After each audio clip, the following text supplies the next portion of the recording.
So at ISS in 2023 in Vegas this past week, I had a chance to talk with a number of investors, and I had actually a chance to talk about my company direction because a lot of people asked me what I was planning to do over the course of the next couple of years with the direction of our company.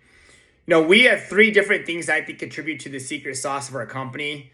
Some of it is scalable. Some of it I think is if we're going to stay where we're at, which is high quality versus high quantity, I think is perfectly within our model. But I want to discuss each of those three things and my thoughts as far as what I'm going to do with those going forward within our company.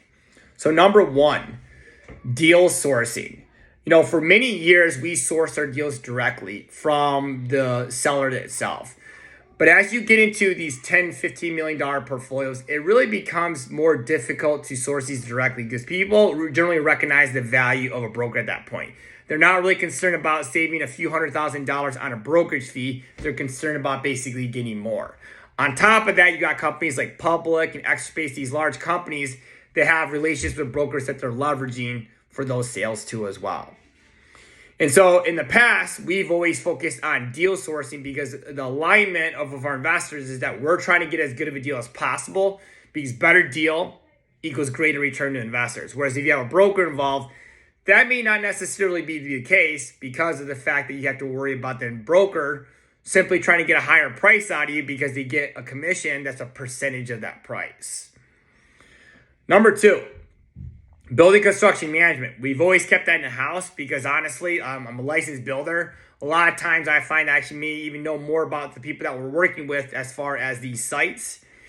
And so we've always kept that in the house because it saved us hundreds of thousands of dollars. But as we grow or we go into areas that maybe I don't have the home field advantage or maybe I don't know all the engineers, all the local municipalities. That's something that we're going to have to consider too as well is what is the value now of us managing it if we have a contractor that's potentially local that has those relationships to leverage. So obviously, because we're leveraging all three, we could easily outsource one or two of those and still maintain a secret sauce that a lot of other companies have. I see so many companies that really just use vendors for everything that are not necessarily vertically aligned with the company because obviously if I have a builder, and let's say they quote me $70 a square foot on storage and they come in at $65, magically, they always find ways to spend extra money at the very end to get back to where they were at because they guaranteed us they stay at 70 a square foot or less, but they fall under. They don't really have any motivation to stay less for us, right? I mean, they're at $65 a square foot, and we said we'd accept 70 almost every time it ends almost right at where they were at or slightly below. Number three, this is the last one that I probably got questioned the most on, is that I always hear bad things about property managers and people saying, hey, they're really, really expensive, but this is unlike any other asset class with self-storage in that if I buy a multifamily complex, let's say it's Twin Oaks Apartments, most of the time we actually are rebranding all together because we're trying to distance the previous brand from the current brand to let the renters know that, hey, we're a completely new company and really that's what we're doing. We're creating the brand.